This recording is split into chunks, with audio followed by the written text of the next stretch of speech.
Hey guys, this is Victor again from Lighting Up Paxton. It was suggested to me that I do a video on how to fix, diagnose, and repair Christmas light strings that don't work anymore or go out or have problems.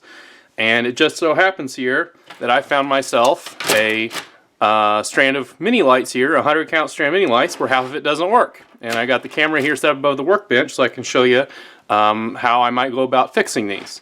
So this is one of the most common occurrences that I have with Christmas lights in the display. Of course, this is my display, so it's all incandescent. And with an all incandescent display, I get this problem a lot. This video will focus solely on fixing and repairing incandescent lights. So LEDs are a bit of another animal, but there's some similarities, but this video is just going to focus on incandescent lights. So you can see here's my problem right now. I've got a 100 count string, and half of it doesn't work, and half of it does. So why? Well, in order to figure that out, we have to do a quick electrical lesson in how these work. So I'm going to move these aside, and here's our little lesson for the day. So I've diagrammed what goes on in a Christmas light string here on this piece of paper. So Christmas light strings, a 100 count string, is arranged in two series circuits of 50 lights each. So you can see here's my Christmas light string, and I have two series circuits. This would be 50 light bulbs here. I have three shown in the picture, and then this is another 50. And every Christmas light string has two continuous wires that run from the male plug all the way through to the female end. And then the two 50 count strings have another wire that connects the light bulbs. So you can see on my Christmas string here, here's the male plug, and there's two wires that come out of the male plug.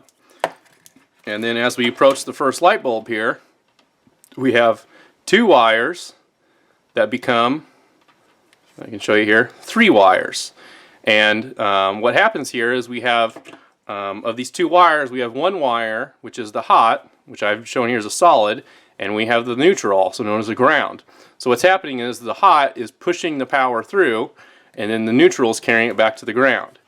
So the power is pushing all the way through this entire circuit, and we had branches off here. It goes to these 50 bulbs, and then goes back to the neutral and goes back to the ground. So that's one separate circuit, and then it continues through to branch off here again. And remember, the power is pushing through here, goes to the 50 bulbs, returns to ground, and then goes back to the ground this way. And if you ever plug in a string on the other end, it just completes the circuit. So we have power pushing this way, goes through another circuit over here, comes back through the plug, and then all the way back to where you have it plugged into the outlet. So any break in this circuit will not make either one of these sets of lights work on this 100 count string of lights I have, which is actually two 50 count strings. So for instance, if we have a bulb break or burn out or something happens to one of these bulbs, this whole string of 50 here won't light up anymore. And same thing with this one. So we'll go back to our string here again. I've already shown you the representation of this bulb here. And then if we go through the whole 50 count string of light bulbs, I'm going to plug it back in here again so I can find the other end. So you can see, here's the middle of our string. This is the side that's not working, so we have a missing part of the circuit here on this side. And then here, this is the part that is working. So we have our two wires right here. So obviously power is going from this side through the end of this string, through the light bulbs, and then returning to ground. So this end of the string is working. This end of the string, we have a break in the circuit somewhere around all these light bulbs. So our power is not making it all the way through. You can see here again, here's the two wires between the two bulbs here and here. And then we have three wires on this side, and then here, if I pull this apart, you can see the three wires right there. So this is the middle of our circuit. And then of course at the end we have our other end where we have three wires right here that turn into two, and you guys see I have the washer on here because this is my mega tree string, and goes to the female plug. So that's a bit how the string works. So and you need to understand how the power is trying to flow through this Christmas light string before we know how to approach to fix it. So obviously, based on how we know this works now, we have a break somewhere on these light bulbs here on the wire that carries the power through these light bulbs. So here's the representation. Here's the first one, and this wire continues to this light bulb, which is right here. So somewhere where all these light bulbs are connected on this wire is where we have a problem. And it could be, it's not a wire because I know I don't have any cuts in the wire, so it's obviously a bulb somewhere. So now we've narrowed that down, we'll go ahead and go get to how we take care of this and how we diagnose it. But before we go to that, one more thing I want to say before I leave this is because this is two series of 50 bulbs arranged in a circuit, all the voltage coming out of your outlet is being split among 50 bulbs in a row. And what we do is we know most line voltage out of your outlet is going to be about 120 volts. Well, the Christmas strings are actually rated for about 125 volts. That's how the manufacturer rates them. So if we take 125 volts divided by 50 bulbs in each circuit, so we have, this is one circuit, this is another one, then that's 2.5 volts per bulb. So when we have any bulb that happens to go out in the string, but the string continues to stay lit, we have more voltage going to each bulb. And as we have more bulbs go out, the voltage increases on each bulb, meaning that we have over 2.5 volts on each bulb. Because say instead of 50 lights lit up, we say we only have 47 or 46 if a few go out. And because of that, bulbs burn out even faster and faster and faster, which is another point I wanted to mention, is that it's always important to replace every single burned out bulb you find, because it causes the other bulbs to burn out even faster because they have too much voltage, more than 2.5 flowing to them. So that's another thing to keep in mind too, and we'll address that in the video too on how to fix them. So, so now we've got part A done of the video. I'm going to go ahead and get set up, and I'll show you how to diagnose and fix our problem string here, where we have half that doesn't work and half that does. So let's go ahead and I'll get to that. Okay guys, I'm back with my string of problematic mini lights here, and I'm going to show you how to fix them now, now that we've discussed how they work. So the best tool by far for fixing mini lights, and this is, you absolutely have to have this to help you out, is the Lightkeeper Pro. It is by far the most helpful tool that I own. So helpful that I buy these things out every year from all the leftover Christmas clearance. You can see retails for $19.98. It'd be worth 10 times that to me because it's such a helpful tool. But usually what I do is I'll pick these up right when the Christmas sales start. I'll pick these up for like 50% off or 75% off, and I'll get like 12 of them just to have them in stock because I use them so often. And there's a lot of different ways that this little plastic tool here will help to fix these lights, and I'll go ahead and show you that now. So always be on the lookout for these. They're in most of the big box stores. I think Walmart even carry them. I know Lowe's last year had a whole bunch of them in stock that I got, but I'll show you how they work. So you can see here's the tool I'm using this year. I dated it last year actually is when I finally opened it up to fix some strings when I was putting them away. And the tool works up a couple different ways. You can see it's got a metal bracket here for helping to remove the bulbs. If you got a problematic bulb you can't pull out of the socket, you can put your bulb in here and put it in there and wedge it out. It's got a fuse tester, which will light up the light if it works, and it's also got a bulb tester, which if you stick a bulb in, should light up. There you go, just like that. So I stuck a bulb right in there to test it. So those are the things that work. Here's the little battery compartment right here. You can see it's got 3 little disc batteries. These things are expensive, which is why I just buy a new tool every year. And so I'll put that back in. And the two most important things that I use it for, the stuff on top here is all great, but I use it for the shunt fixer and the voltage detector, which is right here on the end. So first I'll talk about shunts. One of the main problems with the strand of mini lights is through the years of using them, they get tangled up, they get tossed around, they get dragged around, and when a bulb burns out, there's a shunt, a little piece of metal between the two ends of the filament that's supposed to complete the circuit. That's why when you buy mini lights, they advertise if one bulb goes out, the rest stay lit. Well, that only works if all the shunts in every single one of the 100 bulbs in this strand are intact. Well, through getting tossed around all the time, they're not always intact. And I can show you, if I try really hard here, I can probably show you what the shunt looks like. Here's a little mini light bulb I pulled out. And if I get up close, I can get the camera to focus. See that little piece of wire there? You can see the filament in the middle of the bulb, and down at the base there's a little piece of wire right there. That's the shunt. Sometimes those will break and fall off, or not, and they don't complete the circuit when the filament burns out like it's supposed to. So what this tool does is you take your ordinary bulb, any bulb in this part of the string that's not working, you pull it out, and then in the base here of the bulb of the Lightkeeper Pro, you can see the shunt fixture. If I pull the trigger here, you might see a little shock across the ends. There you go. And what this does is it'll send a shock through the light string and fix the broken shunts if there are any. So the first thing I'm going to consider is, the easiest thing to consider is this string might have a broken shunt. So there's a bulb that burned out and there's a shunt that's not completing the circuit to keep the string lit. So I'm going to put the socket in here and push it in, make sure it's in there firm. I'm going to pull the trigger. And I usually do about 10, 15 times. I think the instructions say if it doesn't happen within 20 times, it's probably not a shunt. So I'm just going to keep pulling the trigger here, and it looks like nothing's happening. So it's probably not a shunt. So I'm going to go ahead and take our bulb, and I'm going to put it back in here. While I have the bulbs with me, though, I do want to show you that the way you replace a bulb, if you ever have to, if you have a matching string, like I happen to, I always, instead of saving all the little bags of bulbs, I always just make a sacrificial string. So I pulled out a whole 100 count string, so I got 100 spare bulbs in here. And the nice thing is I just pull a bulb out, and I know for sure that the base of this bulb is going to match this string because they're both from the same manufacturer. But if you don't have a bulb base that matches or fits in the socket, these bulbs, most people probably don't know this, come out of this socket. So I'll go ahead and you see these little wires at the end which make contact with the bottom of the socket. I fold those out. Can fold it out here. Okay, and you can see them sticking out there now. And now the bulb pulls right out. So you can see here's my empty socket. And then you can see the two holes at the base where the wires come out. And there's the wires on the bulb.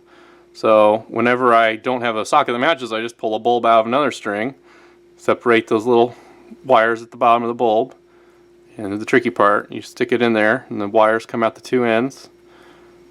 Push it in there firm, I fold these things over, and there you go. And it's another bulb ready to go with the same socket, so you know it's going to fit. So that's how you replace bulbs if you can't find matching sockets to replace. So there's that trick. So we've done the shunt way, we know that that's not working, so now we go to the voltage detector. Now this way takes a little more time consuming.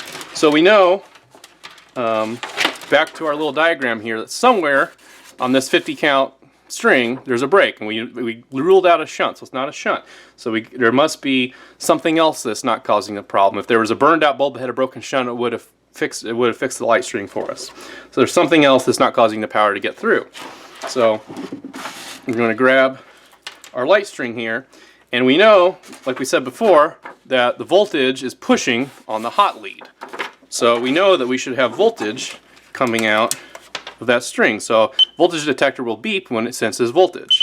So you can see it knows that there's power in that wire. So this is the lead that goes through the whole string. So if I separate our problem string here, so you see here's the beginning of our string. So right here we're at the first couple bulbs right here, and we'll isolate our wire that has the bulbs on. So you see here's our two other wires, the ground or neutral and the hot, and this is the other third hot that goes to just this side of the string. And I'm going to put take my Lightkeeper Pro, and this is the secret part, is that you can't take your Lightkeeper Pro and check for voltage on all three strings together, because that's not helping you out, because you know there's going to be voltage in there somewhere. We have to separate this wire, which in a tightly wrapped string can be pretty difficult, but I need to separate this wire, pull it apart, and the easiest way to do it is I take my hand, your hand's a great insulator of voltage, and cover up the rest of the string. So I know that when I put my voltage detector on here, I'm only catching voltage from this wire here, which I can do these two wires at the same time because it's actually the same wire, it just goes to this one bulb. So I isolate the string, I'll put my voltage detector on it, and I have, oh, there we go, no voltage. So see, I got no voltage. So I know I don't have any voltage here. So obviously, it really doesn't look like there's probably a problem in these first two lights, and that's because our polarity is going the other direction. So the hot, in this case, is actually pushing this direction, because on a Christmas light string, this is a non-polarized plug. So you can see the two prongs are the same size versus a polarized plug where one's wider. So this plug in an outlet can be flipped either direction. So I had it plugged in this direction in the outlet, so now I want to turn it this way and see if we have power. So what we're basically going to do when I flip it the other direction is we're going to take our hot, instead of this power pushing from this wire and going through this way, our power is going to push this way and go up this way. So now that I've reversed the polarity on the plug, I'm going to isolate the string, and now I should have voltage. Okay, so there we go, we get the beeps. So we have voltage here. So now we know that the voltage is starting from this end, pushing to the right on our string here, so we're going down this way. So now I'll just follow this whole string and figure out where the voltage stops, and that would be our problem area. So I'll go ahead and I'll just pick out a bulb a few feet down the string here. Okay, we have voltage. And usually what I'll do is I'll mark it with a clothespin sometimes if I have a really long string that's all messed up, so that way I know somewhere to the right of this clothespin is where our problem is. So let's just move down a little bit more. I'll pull out. Again, pulling out or isolating this part where the bulb is. We only want that one wire. So we're going to hold the rest with our hand, cover it up, so we only get the voltage from here. Okay, we got voltage. So I'm going to take my clothespin, I'm going to move it to here. You know, we got it there. So we're going to keep moving down. Can isolate the voltage. Okay, we got it there. Keep moving down. So now we're here. I have the string plugged in because we have to know where our voltage is. Alright, look at that. We have no voltage. So I'm going to put a paper or a clothespin there. So somewhere between these two clothespins, there's about 6-7 lights here, we have our problem area. So I'm just going to go ahead and find the spot in the middle. Right about here. No voltage. Okay, so I can move the clothespin down a little bit more. Let's try. Oh, we got a little bit. It came on a little bit there. So, got to be near our problem area. It must be a loose wire or something. So we got no voltage here. So we're not there yet. Oh, see, it's flickering on. I think we might have found it. Let's see what we got here. Alright, we have voltage. So it's probably one of these two bulbs here. You can see it flickering on. So let's go ahead and pull this bulb out and see what's going on. Okay, this bulb, you can see, get the focus. Okay, its two ends are intact. And I look inside the socket here, and it looks like our wires, they're firm, so that must not be the problem. So we know this one was good. We had voltage there. Double check. Yeah, we did have some voltage there, so let's try this one. Oh, I think we found it. Here it is. You can see on this bulb, this is another problem I run into a lot. In our socket, there's the one end of the wire coming out of the bulb there. Oh, but this end broke off. So we know that that end is, that's what our problem was, is that the wire that comes out the side here wasn't making contact with the base of the socket.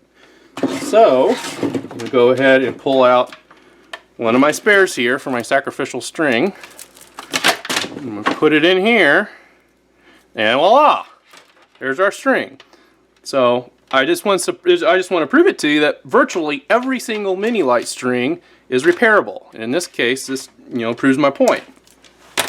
So there we go. We have a working mini light string, and at this point is where I'll go through the entire string and see if I have any burned out bulbs. Because remember what I said before with our voltage equation, we don't want any more than 2.5 volts going to those bulbs, otherwise they'll burn out a lot faster. So we want to make sure we replace every single bulb that might be burned out, so we know that we're good on the string for a couple more years.